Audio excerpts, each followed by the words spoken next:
Ассаламағалейкум, армысыз достар. Міне бүгін 7 күндік онлайн марафонымыз, саналы адам атты марафонымыздың екінші күніне келіп жеттік. Кешегі өткен тақырыбымыз бізде санаңды қос деген тақырыпта өттік. Сананы қосу. Бұл жерде көбінде біз қалайтын затымызды неге істемейміз деген тақырыпта өттік. Соның себептерін анықтадық. Оны қалай жеңу керек, қалай шешу керек деген тақырыптарда өттік. Маңыздылықтарын түсіндік. Өзіміз сол бағытта жауапкершілікпен енді алға қарай қадам басып бастадық.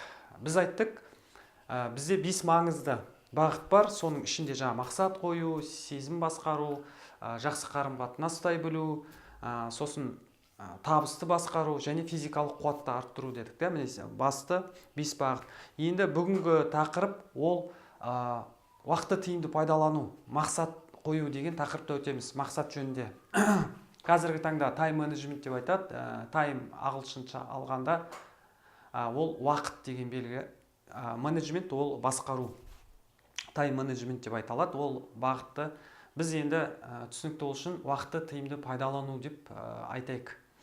Жалпы өзімнің тәжірибеме алатын болсам, мен осы тайм менеджментпен 2003 жылы танысып бастадым. Сол кездерде алғашқы тармақты бизнес, сетевой бизнес дейді ғой. Сол кезде сол сетевой бизнеспен танысып, сол кезде алғашқы кітаптар оқып бастадым. Киевке барғанымда сол Брайан Трейси, Бодо Шефердің сол мақсатты қою, уақытты тиімді пайдалану тақырыбындағы кітаптарды оқып бастадым алғашқы. Содан бастап жыл сайын күнделік ұстаймын. Күнделік ұстап, басында қиындықтар туындады. Күнделікті ұстаймын, 1-2 апта жазам, қалып кетеді. Баяғы арбалас тірлікке салынамда, аны қалып кетеді. Сосын келесі жылдың басында тағы бір күнделік алам. Оны да бір кітаптардан оқимын, қалай қолдану керек екен. Соны қолданып бастаймын да, ол тағы қалып кетеді. Сөйтіп бірнеше жыл жүрдім. Қарасам бір 10 шақты, 14 шақты күнделік бар, барлығы жартылай толтырылған, жартылай қалып кеткен. Ақыр сол 2014 жыл дұрыс өзіме ұнайтын система таптым. Бірақ бұл жерде бір зат түсіну керек. Тайм менеджмент, уақытты тиімді пайдаланудың құралдары өте көп. Өте құралдары көп. Бірақ бастысы негізгі принциптермен жүру керек, және де өзіңнің қазіргі таңдағы тірлігіңе, мақсатыңа байланысты құралдарды алу керек. Барлық құрал ол сізге бәрі келе бермейді. Сондықтан өзіңіздің жеке басыңызға, осы күндегі тірлігіңізге қажетті құралдарды алу керек. Енді 1 сағаттың ішінде мен сізге барлық құралды бере алмаймын. Сондықтан мен сізге мына негізгі принциптермен таныстырамын. Сосын маңызды, ең мықты деген бір 3 құралды беремін. Сол құралды Telegram чатқа саламын. Сол жерден қарап, соны қолдансаңыз болады. Және де егер де сізге қызықты болса, осы бағытта менде 5 күндік курс бар. 5 күндік марафон бар. Оның бағасы жалпы біз сайтта оны 10 000 деп жүрік, 10 000 теңге дедік. Бірнеше адамдар оқып кетті, алғыстарын айтып жатыр, өміріндегі мақсаттарын нақтылап, кәдімгі мына басындағы қоқыс бар ғой, әртүрлі ой, уайым, мақсат, ниет, соның барлығын қағазға түсіргенде адам жеңілдейді екен. Соны жеңілдетіп, көп адамдар алғыстарын айтты. Соған байланысты біз деген 5 күндік марафон ұйымдастырдық. Оның бағасын 10 000 теңге жалпы. Оны келесі апта 1-ші күн жүргізіп бастаймыз. 7-ші сәуір күні бастайтын боламыз. Оған дейін қазір мына сіз марафонға қатысушыларға жеңілдік бар. Жеңілдік болғанда именно осы марафонға қатысушыларға біз 2 күн жеңілдік беріп отырық. Ранний список дейді.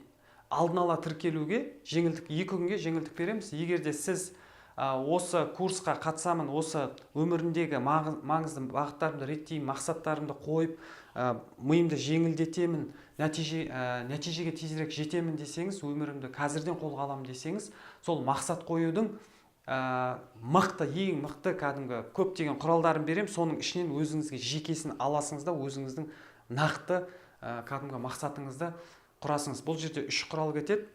Бірі күнделік, мынандай күнделік бар. Ол күнде ұстау керек. Адам жазған сайын оның ертең бұл тарихта болып қалады сіздің балдарыңызға. Және екінші фотоколлаж дейді. Мынау адам көру керек күнде мақсатын.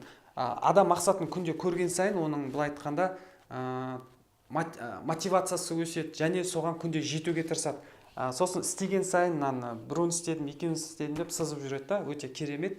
Бұның ішінде мынандай бланкі бар, қалай толтыру керек. Оны мен сіздерге осы сабақта берем, тегін берем. Осыны берем және мына бланкыны берем. Қалғандарын енді үлгермеймін. Оны мына күнделік ұстау, сосын жағы ұялы приложениялар бар, соларды қалай қолдану керек екен, оны курста түсіндіретін боламын. Бірақ осы тегін марафонда мен сіздерге маңызды 3 құралды беремін. Міне достар, ары қарай жалғастырайық. Енді сізге 2 күн мүмкіндік бар. Егер де қатысамын десең 10 000 теңге емес, сізге жартылай 50% жеңілдік болады. 5 000 теңгеге осы 2 күннің ішінде төлеп, тіркеліп, сізге счетін жібереміз Telegram группаға және Instagramға да өзгер марафонға сол жерге счеттар жібереміз. Сол жерден төлеп осы курсқа алдын ала тіркеліп өзіңіздің орныңызды белгілеп қойсаңыз болады. Енді ары қарай жалғастырамыз. Мен бір тексеріп жіберейін, біздің запись жүріп жатыр ма? Так, біздің запись жүріп жатыр. Так, кеттік. Енді тәжірибеме келетін болсам, сол 2014 жылы жақсы өзім мақсат қойып, осы тренерлік салада жақсы мақсат қойып, соны бір жылға жеткізбей барлық жазған мақсаттарымды орындадым. Сол кезде мен түсіндім, бұл жақсы құрал екен, осыны қолдануға болады екен. Бірақ жыл сайын менің мақсаттарым үлкейген сайын бұл жерде құралдар көбейіп бастады. Сондықтан мен жыл сайын өзгерістер болады. Өзіме ана құралды, мына құралды аламын, тестировать етіп көремін, жүрмесе басқасын аламын. Сөйтіп қазіргі таңда өзім жүйеге түстім. Аллаға шүкір, баста жеңілдігім бар. Сонымен алға қарай талпынып жатырмын. Енді негізгі принциптермен түсіндіріп кетейін. Жалпы бүгінгі жаңа марафоннан кейінгі сіздің алатын нәтижеңіз, сіз мақсат қоюдың маңыздылығын түсінесіңіз және негізгі принциптерін түсінгеннен кейін сізде маңызды 3 құрал болады. Сол құралды қолдану арқылы сіз алға қарай, нәтижеге қарай қадам басып бастайсыз. Міне, басты 7 принцип дедік те. Бірінші, күніңді жоспарла. Сіз күніңізді алдын ала жоспарламасаңыз, сіздің күніңіз, мысалы кешке қарай сіз ойланып қараңыз, не істедіңіз? Еске түсіре алмайсыңыз. Сіз ананы істедіңіз, мынаны істедіңіз, қай уақытта не істегеніңізді білмейсіңіз. Былай келгенде маңызды ешқандай шаруа бітірмедіңіз. Әр кетсе 1-2 шаруа, бірақ көп шаруаларыңыз зая болып қалады. Толығырақ зерттеп қарайтын болсақ, көбінде біз біреулердің шаруаларын істеп күнімізді өткізіп аламыз. Ол күн емес, күндер жалғасып, ол жылдар сөйтіп біраз өмірімізді өткіземіз. Міне, басты принцип ол күніңді жоспарла. Екіншісі, алар нәтижеңді нақтыла. Мысалы, мақсатты қалай қою керек? Мақсатты біз деген бір жатарда келесі күнде алдын ала жоспарлауымыз керек. Алдын ала жоспарлағанда, мысалы, біз мақсаттар жаздық қой, мынаны істеуім керек те. Сосын сіз қандай нәтиже алғыңыз келеді, сол нәтижені ойлаңыз. Сол нәтижені ойлаңыз. Екінші нәтижені ойлаймыз. Үшіншісі, мақсатты қойдық, қандай нәтижеге жеткіміз келетінін анықтадық. Және үшінші, ол ертесі күні таңертең тұрғаннан тағы қадағалаймыз. Кейде түнде жатқанда бір жақсы инсайттар келіп қалуы мүмкін. Таңертең ойлар күшті, жақсы ойлар келеді. Себебі деген таңертең адамның қуаты артып тұрады. Сол кезде кішкене корректировка жасап, және де күні бойы бір кетіп бара жатқанда, бос тұрғанда, бірдеңе күтіп тұрғандарда сіз Trello приложениесімен қарайсыз да, немесе күнделікке қарап, соны енгізіп отырасыз. Мынаны істедім, мынаны істеген жоқпын, енді осыны істеймін деген сияқты қадағалап тұру керек. Төртіншісі, маңыздыға бөл дейді. Мысалы, сіз мақсат қойғанда, оның ішінде маңыздырақ болады, кішкене маңыздылығы төмендеу мақсаттар болады. Сондықтан бұл жерде де матрица Эйзенхауэр дейді, ABCD деген тәсілдер бар, соларды кейін түсіндірем. Сол арқылы маңыздылыққа бөлесіңіз. Ең бірінші, шамамыз келгенше таңертең қуатымыз артып тұрғанда маңызды істерден бастау керек. Және де бесінші, зейін басты мақсатқа қой дейді. Мысалы, адамның миы, лимбическая система болады, адам миында, ол адамды күнде сақтауға тырысады. Ол жаман емес, ол адамды мысалы машин қақып кете жатса автоматом секіріп кетесің, біреу тиісейін деп жатса жаңағыдай тіреп қаласың деген сияқты. Лимбический система ол біздің баяғы заманнан келе жатқан бізді сақтайтын ми. Ол бізді қиындықтан сақтайды, ауырлықтан сақтайды. Мысалы мақсат қою ол қиын, қиналасың да. Сосын тағы бір ауыр шаруалар жасау қиын, соны біз күнде шегере береміз ғой. Сол адамның миы адамды сақтауға тырысады. Енді біз ақылмен дұрыс жасап білуіміз керек. Мысалы тіс емдеу керек та, тіс емдеу ол істемесең ол шіріп кетеді, ол сізге ұнамайды. Ми оны не істейді? Күнде барсаң қазір ауыртады, очередь көп, оған ақшаң кетеді, бірдеңе деген сияқты түрлі ойлармен сізді шегерте береді. Ал сіз бұл жерде ол сізге маңызды ғой, оны орындамасаңыз, ол ертең түбіне дейін шіріп кетеді. Енді соған амалы ету керек, ол маңызды. Оны ойланбай істеу керек.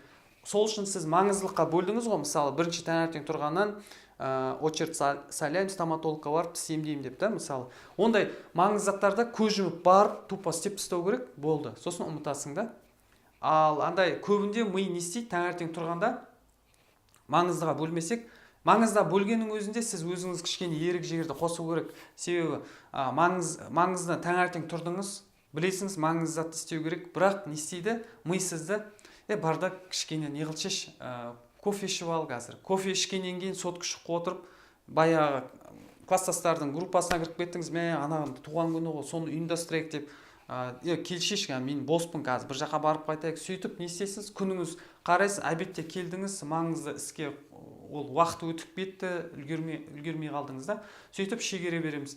Ми адамды сақтауға тырысады, жаңағыда қиналмасын дейді. Сондықтан біз не істеуіміз керек? Маңыздылыққа бөлдік па, жаздық па, ойланбай істеу керек, істеп тастау керек. Міне осындай тәсілдер бар. Мына жаңа зейінді, маңызды күнде маңыздылыққа қарай жұмсау керек. Мысалы 3 маңызды іс бар ма? Мысалы сізде 5, 6, кейде 10 шақты іс болады да, соның маңызды 3 ісі бар ма? Соны міндетті тез соны бірінші жасауға тырысыңыз. Сол үшеуін жасағаннан кейін сізде жеңілдік туады. Біреуін жасағаннан кейін сізде құлшыныс арта бастайды.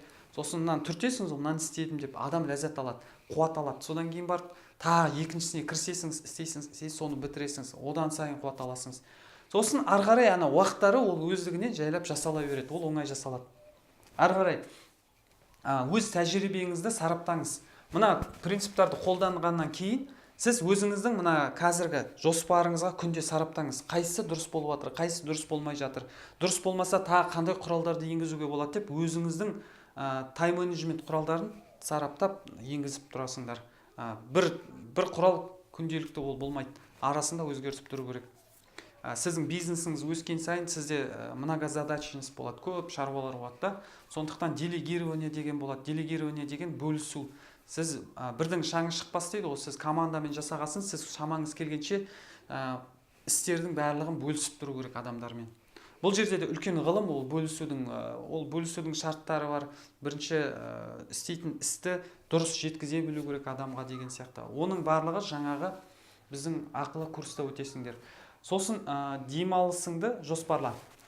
7-ші адам демалысын жоспарласа, оның миы жақсы жұмыс жасай бастайды. Себебі бізде мысалы 2 аптадан кейін демалам деймін де, мысалы, или аптасына 1 рет демалатын болсам, демалысыңды жақсылап уақытын белгілеп, сол күнге шаруаның бәрін алып тастайсыңыз. Сотканы жаңағыдай безука қойып қоясыңыз, отбасымен барып, тек қана отбасымен демаласыңыз, жаңағыдай қыдыртыңыз, саяхатқа шығып келіңіз, табиғатқа шығып келіңіз, тағы басқа болмаса жаңағыдай баняға барып, киноға барып, әйтеуір сол кезде не істеу керек? Миды демалту керек, істі қою керек. Сол кезде адамның былай айтқанда өнімділігі, производительность, тиімділігі артады. Ал егер де бізде деген тек жұмыс, ешқандай демалысты ойламайтын болсақ, ол жаңағы не сияқты садақты былай керіп тұрып, қатты керіп тұрып атпайтын болсақ, не істейді? Ол көп тұрса, ол сынып кетеді ол. Оны тек бір керіп тұрып атып жіберу керек. Сол сияқты мақсатта да сіз мынандай спринт дейді ғой. Спринтер деген болады, сосын ұзақ неге жүгіретін болады, дистанцияға жүгіретін болады да. Спринтер деген 100 метрлікті. Біздің проекттар, мақсаттарымызда осы спринт сияқты 100 метрлік мақсаттар болу керек. Мысалы, 1 апталық, 1 айлық жүгіріп барып істеп тастайсың, сосын демаласың. Істеп тастайсың, демаласың. Сондай бізде нелер болу керек, үзінді болу керек та, арасында демалу керек. Мысалы, менде осылай жасаймын, бір күнде белгіледім ба, отбасымен демалам дедім ба, соған ол маған күш қуат береді да, осы аптаға дейін мен жаным салып істеймін, сосын демаламын деймін да. Мысалы 2-3 күн қалды ғой, осыны істеп тастайын деп, артынан сірә демаламын ғой деп, ол сізге біртүрлі энергия беріп тұрады да. Соны істейсің, сосын демаласың. Сол сияқты адамда міндетті түрде демалыс болу керек. Енді ары қарай көшейік. Бланкымен жұмыстанайық. Енді жалпы мен өзімнің былай күнтізбемді жобалап айтып кетейін сізге. Біреуге мүмкін ұнар, мүмкін бір нені аларсыңыз, идеяны аларсыңыз. Мысалы, таңертең мен жалпы таңертеңді ол алдыңғы күннің кешінен басталады. Мысалы, мен таңертең көбінде 5-те тұрам, сондықтан мен 9-10-да жатам. Жоқ дегенде 11-де, одан кейде бір қатты проекттер болып, бір мәселелермен жүріп қалатын кездерде болады. Ол 12-1-де жатып қалатын кездерде болады. Бірақ ол кезде мен шамам келгенше 5-те тұрам, жаңа тахаджудымды оқимын, күнделікті 5-те тұрам, тахаджудымды оқимын, тағы басқа дұға, өзімнің амалдарымды жасаймын. Бірақ мен сол күннің арасында тағы ұйықтап аламын. Ол білмеймін, сағат 10-ның кезінде болмаса жаңағы сағат обедтерде түсте мысалы 1-ден 2-ге дейін мысалы сол аралықтарда демалып аламын. Себебі демалмасақ не істейді? Адам, ғалымдар зерттеген, адам 7-8 сағат күніне ұйықтау керек. Енді кейбір адамдар бар, жаңағыдай 5 сағат, 6 сағат ұйықтайтын. Оған енді денеңді жаттықтыру керек. Жаттықтырмасақ әлсіздік туындайды, құлшыныс болмайды, шаршаймыз, стресске түскіш боламыз. Сондықтан 7-8 сағат адам ұйықтау керек. Енді мен көбінде кешке қарай жоспарлаймын күнімді. Жаңағы айтқандай барлық маңыздылыққа бөлемін, нәтижемді елестеймін жобалап. Соны жазамда, кешке қарай 9-10-дарда жатам. Сосын таңертең 4-5-терде тұрам. Одан кейін тұрған бойдан жаңағы қойған мақсаттарымды, таңғы ритуалдарды жасап келдім ғой. Мысалы, су іштім, дем жаттығу, жүгіріп келдім, жаңа намаздарымды оқыдым, дұғаларымды еттім. Барлығын еткеннен кейін кофемді іштім. Кофе ішкеннен кейін мен өзім кофе ішем, былай жақсы болып қалам да, ми жақсы жасап бастайды. Жаттығудан кейін сірә суға түстік, кофе іштік, содан кейін барып мен несем ең бірінші жоспарға отырам. Ал таңғы ритуалдар ол күнделікті істейтін заттар, ол күнделікті, ол рухани, интеллектуалды энергия, 4 энергия бар дедік қой, жаңа физикалық, интеллектуалды, эмоционалды, рухани да. Міне руханиге кіретіндер, интеллектуалды ол кітаппен келеді, эмоционалды ол жаңағы медитациямен келеді, рухани ол жаңағы дұға, зікір сондаймен келеді мысалда.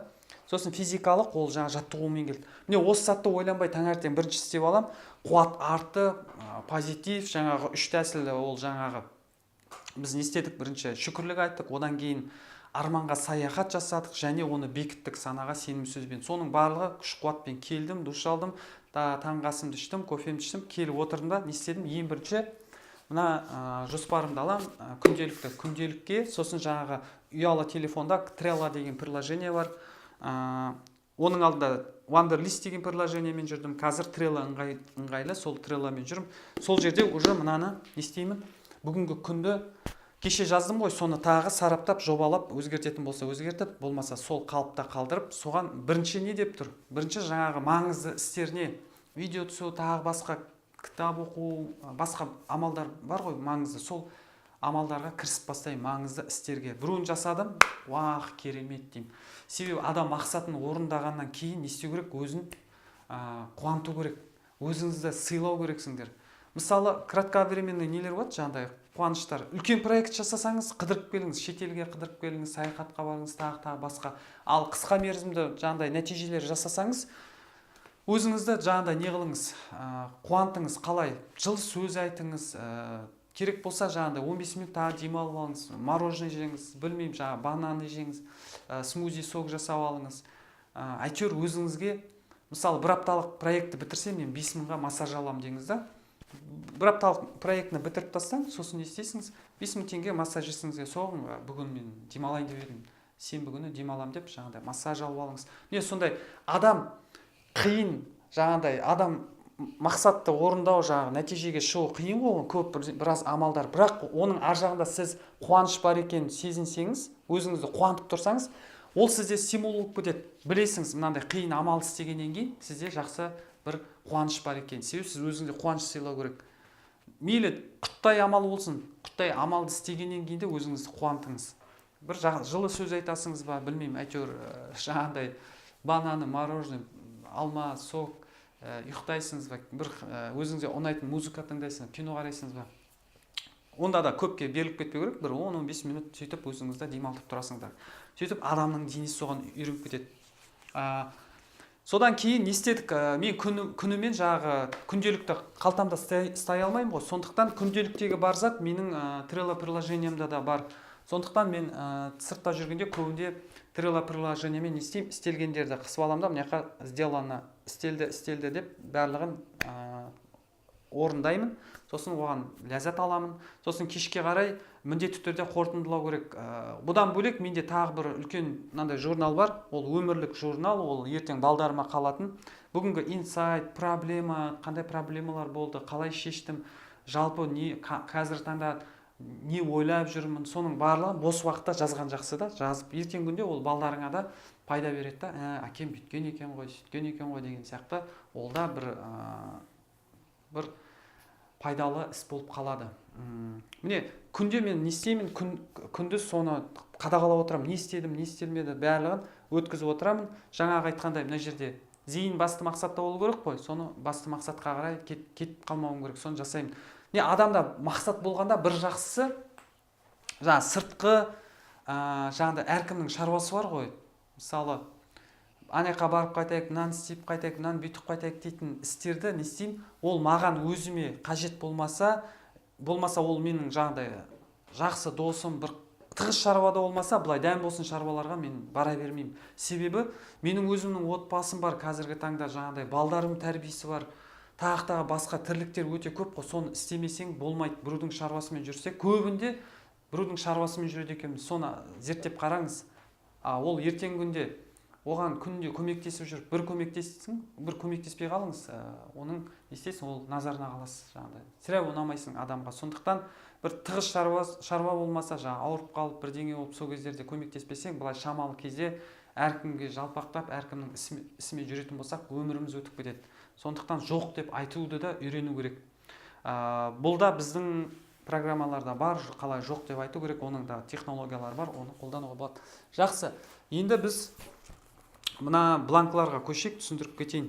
Жалпы, мынау стратегиялық мақсат. Стратегиялық мақсат деген не? Жалпы мына жерде біздің мақсаттың структурасын жазайын, қалай кететін. Жалпы біздің мақсаттың структуралары қалай жүретінін түсіндіріп кетейін. Қараңыз. Ең бірінші бізде миссия деген бар. Миссия, мынау бірінші. Миссия кеше айтып кеттік те, миссия деген адамның өміріндегі мен кіммін, қайыққа бара жатырмын деген сияқты өзінің нақты бір фундаменталды құндылығына байланысты миссия болады. Мысалы, мен кеше айтқандай, менің миссиям Аллаға құлшылық етіп, білім алып, ұл қыздарымен және бауырларымен бөлісу де, мысалы. Сондай қарапайым. Болмаса санмен де айтуға, мысалы, өмірімде 1 миллион адамды оқытып кету, жаңағыдай пайдалы бір кеңестер беру деген сияқты. Екінші, миссия болғаннан кейін бізде жоқ дегенде 5-7 жылдыққа көрініс болу керек. Бұл деген не? Көрініс, ол стратегиялық мақсат. Бұл мақсаттар үлкен болу керек. Үлкен болу керек. Міне, соған байланысты бізде мына бланкі соған арналған. Үлкен мақсат болу керек бізде.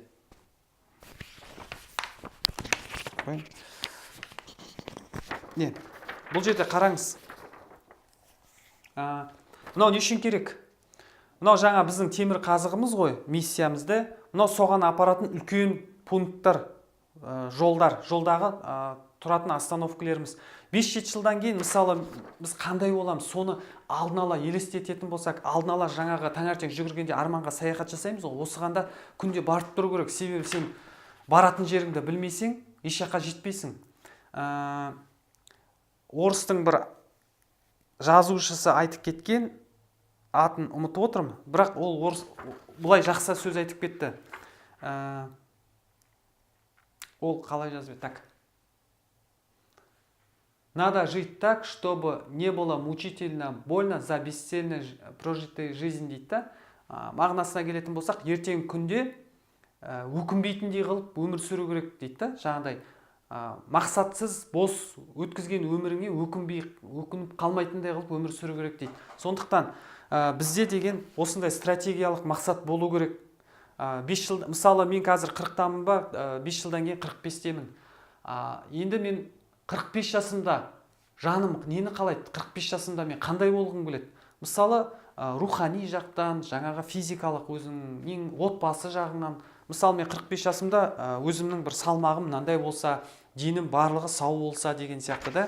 Сосын мысалы кейбір толық адамдар болса, кішкене салмақ лақтырсам, оң кіло лақтырсам дейді да. Мысалы тістерімнің барлығын емдесем, көзімге очки киіп алсам, сол очкиді тастасам деген сияқты. Сондай мақсат. Мысалы рухани жақтан Меккеге барып келсем, мысалы 5 жылда бір пара, екі пара, жаңағыдай 30-40 сүре жаттасам деген сияқты да. Сосын отбасыда, мысалы мен балам 12-де ма, тұңғыш балам, ол 5 жылдан 17-де үлкен азамат болады. 17-де оның өзінің бағыты болу керек. Сол бағытына байланысты, жаңағыдай өзінің өмірлік мамандығына байланысты қазір қандай бағыттарды оған беруім керек те, не заттарды үйрету керек. Мысалы ораторское искусство, жаңағыдай скорочтение, тағы маңызды бағыттарды ағылшын тілін қазірден естуім керек. Сол қалайтындай тұлға болу үшін мен қазірден ол баланы бағыт беріп, курстарға қатысып, қосымшаларға беруім керек. Міне осы заттың барын елестету керек. Мысалы 5-7 жылдан кейін мен өзімді қуатты сезінген, табысым мынандай, үйім осы жерде, отбасымен демалып жатқан, Меккеге барып келген, осындай сүре біліп, соны оқып отқан, соның барлығын егерде ойлайтын болсақ, таңертең күшті, қуатты боласың. Ол саған мотивация береді. Бұған жету маңызды емес, бірақ ол бізге күш қуат береді алға қарай жүруге. Былай айтқанда, темір қазығымыз баратын. Ол міндетті түрде болу керек. Енді соған байланысты мына жаттығу бар. Бұл жаттығуды жасау үшін жаңағы таңертең шамамыз келгенше ешкім кедергі етпейтіндей кезде, мысалы түнде жатарда болса да болады, бір 15-20 минутқа бір жақсы спокойно музыка қойып, сосын жайлап елестетіңдер. Елестетіп алыңыздар. Осы барлық маңызды бағыттарыңызда қандай нәтижеге жеткіңіз келеді. Сосын жазыңыз, міне жетеуін жазыңыз. 5 жылдан кейін маңызды, одан да көп жазуға болады, бірақ 7 мақсатты, мысалы тұратын үйіңіз, рухани, отбасы деген сияқты барын жазғаннан кейін бұл жерде негізгі сұрақтар бар кететін. Нәтижеге апарар басты істер. Тек армандап қоймай, уже біз не істедік? Мақсатқа айналдырып жатырық. Сол нәтижеге апару үшін қандай амалдар жасау керек? Басты істер, қандай іс-әрекет жасау керек? Мысалы мақсат қоя бастау керек. Сол бағытта кішкене кітап оқып бастау керек. Кішкене сол бағытта қуат, оған жету үшін қуат керек қой. Жаттығып бастау керек деген сияқты, міне негізгі істер жаздыңыз да. Сосын біту мерзімі. Біту мерзімі мысалы 5 жылдан кейін де осыған жетемін деген сияқты. Бірдеңесінші жыл, қазір 19 ба, 24-ші жылы осындай ай, осындай күні деп та. Және де үшінші сұрақ, ол жетістікке жетуге қажетті ресурстар. Ресурстар деген не? Мысалы, жаңа сіз айттыңыз, Меккеге барам дедіңіз 5 жылда, тағы баламды оқуға түсірем дедіңіз, өзіңіз көлік, машина алам дедіңіз. Енді соған қажетті ресурстар. Ресурс, уақыт ресурсы болады, ақша ресурсы болады, адам ресурсы болады, мысалы да. Сізге сол неге жету үшін сізге қанша ақша керек, қандай адамдардың көмегі керек, тағы басқа жаңағы сізде не болу керек? Ресурстар болу керек. Сосын 4-ші сұрақта бойыңда дамытатын дағдылар. Бойымызды дамытатын дағдылар. Мысалы сол мақсатқа жету үшін бізде бойымызда қандай навык, дағдылар болу керек? Жаңағы жоспарлау дағдысы, кітап оқу дағдысы, жаттығу дағдысы деген сияқты, адамдармен сөйлесе білу дағдысы, сату дағдысы, мысалы да әртүрлі. Болмаса маркетинг тілдерін білу дағдысы керек те. Мысалы сізге кәсібіңіз маркетинг жағында болса, бизнес дамыту болса, маркетинг міндетті түрде керек те. Сол бағытындағы білім керек, сол дағдыларды дамытсам деген сияқты. Соған қарай уже курс нелерді алда уақытта оқисыңыз. Енді ары қарай маған қолдауы керек адамдар. Сол мақсатқа жету үшін, өзіңіздің мақсатыңызға сізде көп заттар жетіспейді қазіргі таңда да. Енді соған жетуге көмектесетін адамдар. Мысалы айтқанда жаңағы сізге тренерлер керек, кітаптар керек та. Мысалы кімнің кітаптары, қай тренер керек? Мысалы сізге жақын болсақ, мысалы мүмкіндік болса, біздің қазіргі таңда 1 сағаттық кеңестеріміз, коучингтеріміз өте тиімді бір жерінен бір жақсы мына жерлес болсаңыз біздерден келіп коучинг алсаңдар болады, кеңес алсаңдар болады. Одан да жаңағыдай мықты тренерлермен не қылатын болсақ, олар енді $1000-дан $500 жоғары бір сағатына да солардан алсаңыз да болады. Бірақ олардың білетінін біздер де білеміз, бірақ олар бренд жасап алған, уже атақтарын көтерген, сондықтан олардың несі бағасы көбірек болады. Міне сізге адамдар керек. Болмаса сіз бизнесіңізде осыған үлкен нәтижеге жету үшін сізге отдел продажи керек те. Бір отдел продажи басқаратын командаңызда адам керек мысалы. Балаңызды оқытатын бір жақсы ұстаз керек мысалы да. Міне сондай адамдар керек сізге мына мақсаттарыңызға жетуге. Әрі қарай кеттік. Алтыншы, мен мақсатқа жеткенімді қалай білемін? Жетістік критериялары. Сіз мақсатқа жетіп жатқаныңызды қайдан білесіңіз? Бұл жерде апталық сарап болады, айлық сарап, бір жылдық сараптар болады. Сараптайсыңыз күнде. Мысалы, менде бір апталық жасадым ғой істерімді. Жексенбі күні күнде не істеймін? Бір апталық істеген істерім қайсы орындалды, қайсы орындалмады. Мысалы, қаржы жақтан болса, қанша табыс таптым, қанша жинадым, критериялар осы да. Бизнес жақтан қанша сатылым болды, мысалы, критерия. Денсаулық жақтан қанша салмақ көтердім, түсірдім деген сияқты. Қарым-қатынас жақтардан ол енді сезім ғой, жаңағы жолдасыңызбен қарым-қатынасыңызды ұпаймен, 10 ұпаймен алғанда, өткен аптадан қарағанда, осы аптада қандай сезімдесіңіз деген сияқты. Сондай критериялар болу керек. Осы критерияларды жаңа айттым ғой мен, қадағаланбаған зат өлшенбейді, өлшемі жоқ зат дамымайды. Көрдіңіз, сіздегі егерде қадағалап жүріп өлшейтін болсаңыз, мысалы салмақ түсіру үшін күнде жаңа таразыға тұрасыңыз да, мысалы мен 80 киломын, енді 20 кило арықтағыңыз келеді. Мысалы сіз күнде соны қарап тұруыңыз керек. Қараған сайын, түскен сайын не істейсіңіз? Көңіліңіз көтеріп, мен арықтап кеттім, одан сайын сіз жыбырлап бастайсыз. Ал егерде жаңа таразыға тұрмайтын болсаңыз, есебіңіз болмаса, сіз қанша болдыңыз, қаншаға бара жатсыңыз, адам білмейді. Сондықтан критерия болу керек. Және де жетінші сұрақ, мен қалай тойлаймын? Жаңағы айтқандай, мына мақсатыңызға жеткенде сізде не болу керек? Сыйлық болу керек. Қалай тойлайсыңыз? Мысалы, Меккеге барып келсеңіз, мысалы, балаңызды жақсы мамандығын, өзінің қалайтын мамандығын тапса, сіз жаңағы осындай, мысалы, 25 миллион айына тапсам деген сияқты мақсаттарыңызға жеткенде сіз елестетіңіз. Міне, 5 жыл өтті, сіз барлық бағыттарыңыздағы негізгі мақсаттарыңызды орындадыңыз, жаңағы керек табысыңызды өсірдіңіз, балаңызды оқыттыңыз, рухани Меккеге барып келдіңіз, тағы басқа жасағаннан кейін сізде осы точкаға жеткеннен кейін қалай өзіңізді қуантасыңыз, қалай тойлайсыңыз, соны не қылыңыз. Мысалы, мен былай айтар едім, отбасымен өзіміздің жаңағы қалайтын қаламызға барып, мысалы, Стамбул, Дубай, басқа қайыр, Алматы болсын, бір жерге барып отбасымен демалып келер едім. Мысалы, бір аптаға, 2 аптаға жатыпты. Міне, сондай сізде мақсат болу керек та, жаңағы тойлайтын сізде нақты критерия болу керек. Қай жерде тойлайсыңыз, қалай тойлайсыз, соның барлығын. Сосын күнде жүгіргенде соны ойлай берсеңіз, ол сізге мотивация береді кәдімгідей алға жүруге.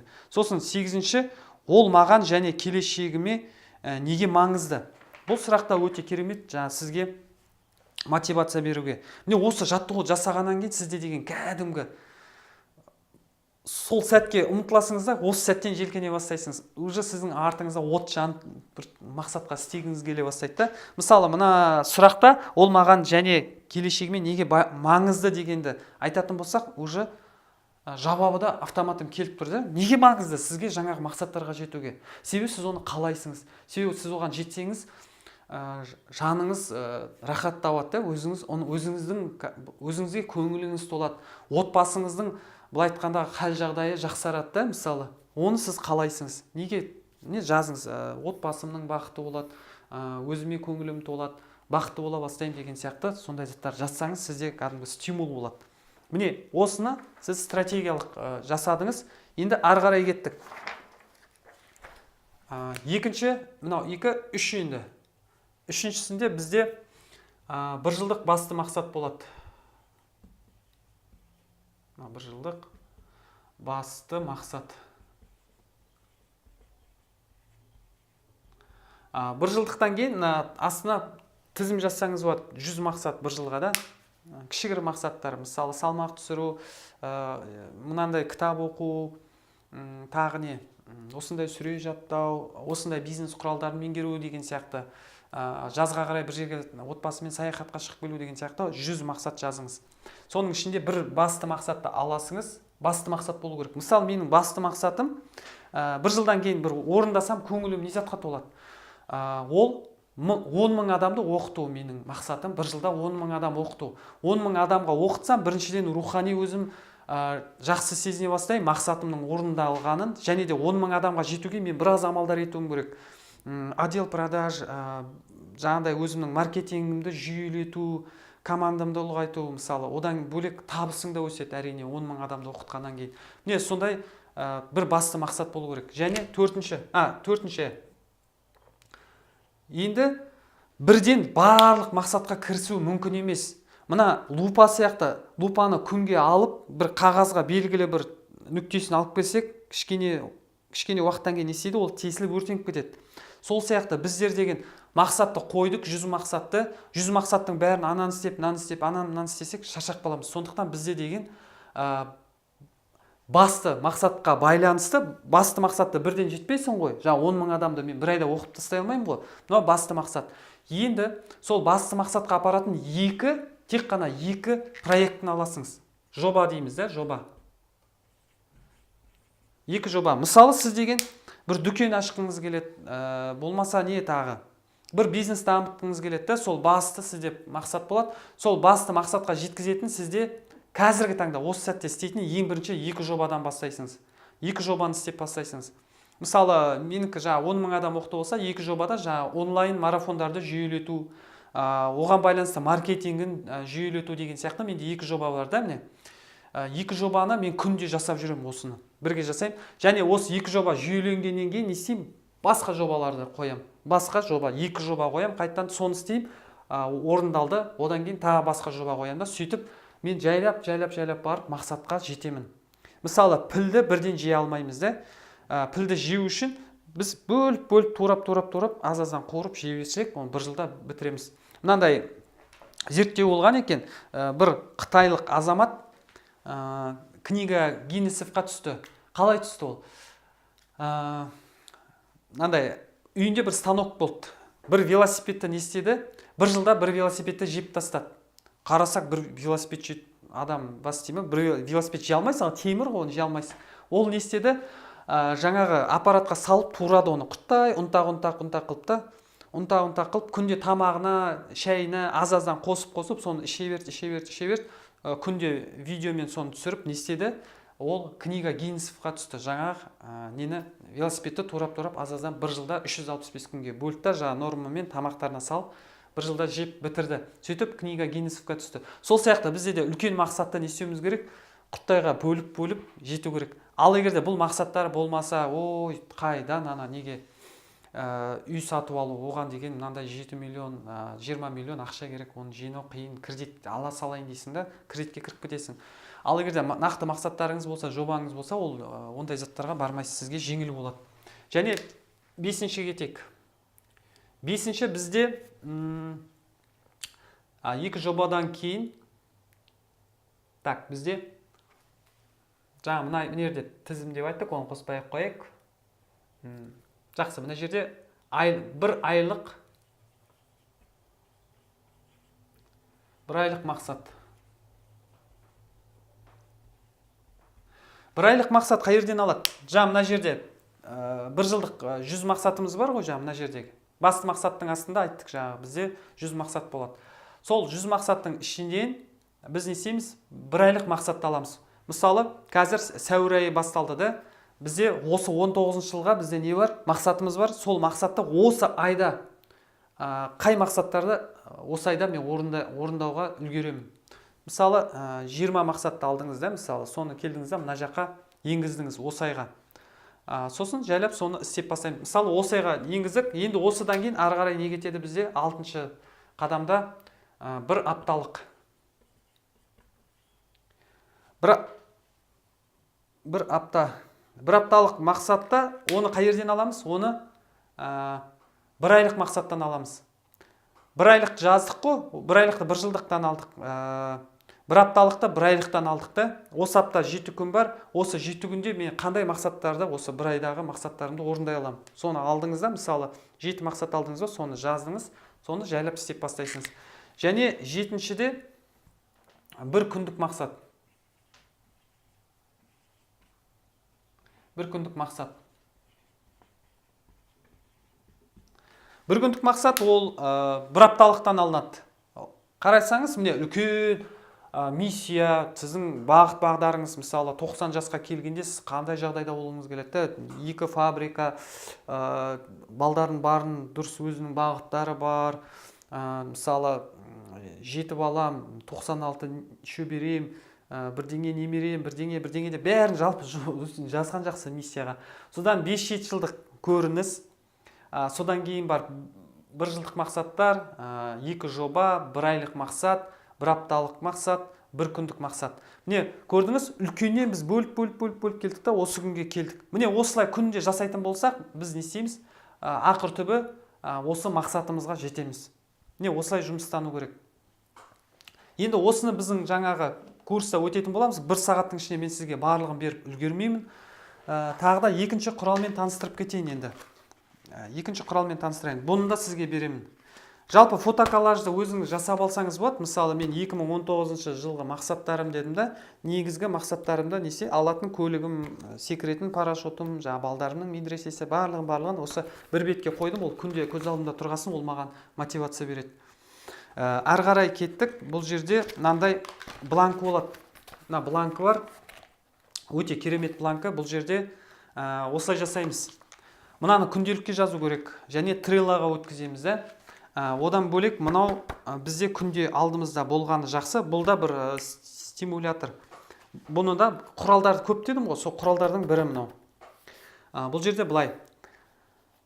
3 маңызды бағытыңыз бар ғой. Қазіргі таңда адамның бағыттары көп қой. Соның ішінде ең басты осы, ең қазіргі таңда 1 айдың ішінде, 2 айдың ішінде орындайтын басты 3 мақсат аласыңыз бұл жерде. Және 3 мақсатқа жеткенде, мысалы әр мақсатқа жеткенде адам, жаңа айттық қой кеше, болу, істеу, иеленуді. Сол әр мақсатқа жеткенде адам қандай тұлға болу керек? Сізді алға қалай шабыттандыратын қандай қалыпта болуыңыз керек, қасиет болу керек. Сол қасиетті жазасыңыз. Мысалы, бірінші мақсат менде мысалы марафонды жүйеге түсіруді. Марафонды жүйеге түсіру үшін маған көп еңбек ету керек. Еңбек ету үшін қуат керек те. Онда мен мына былай жазам. Бірінші мақсат марафонды жүйеге түсіру, оған қуатты боламын деймін. Мысалы, қуаттымын деп жазам. Бірінші мақсатқа бірінші сөзім мен қуаттымын деймін. Күнде санаға сенім сөздер айтқанда мен қуаттымын, мен қолына келді, мен мықтымын деген сияқты.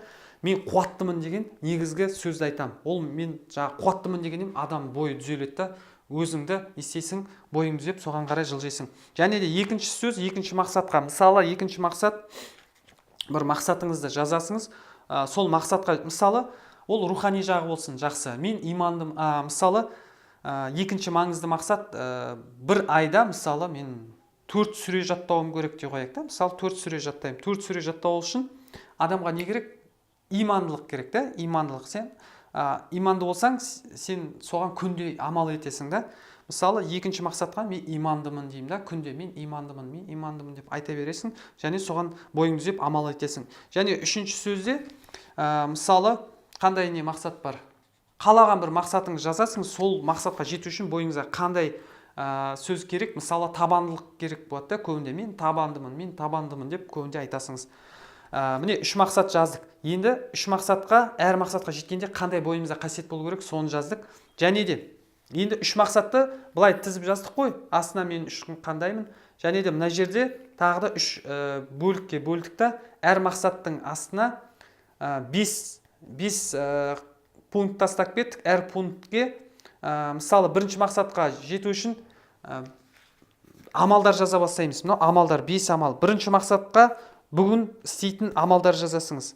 Мысалы, жаңағы 5 амал қандай? Мысалы, мен бизнесімді жобалатуым керек та, жобаға жүйеге түсіруім керек болса, жаңағындай балдарға осындай программа беріп оқыту, оны тексеру, оны тестировать ету, оның сараптау, қайттан жоспарын жазу деген сияқты менде 5 амалы болады да. Сол сияқты сізде мақсатыңыз, 3 мақсатыңыз бар ғой жаңағы. 3 мақсатыңызға 5 амалдан жазасың. Сонда сізде бір күнде 15 амал болады істейтін да. Бірақ адам физикалық түрде 15-ін бірден жасауға үлгермейді көбінде. Сондықтан бұл жерде тағы не істейміз? Түсіреміз.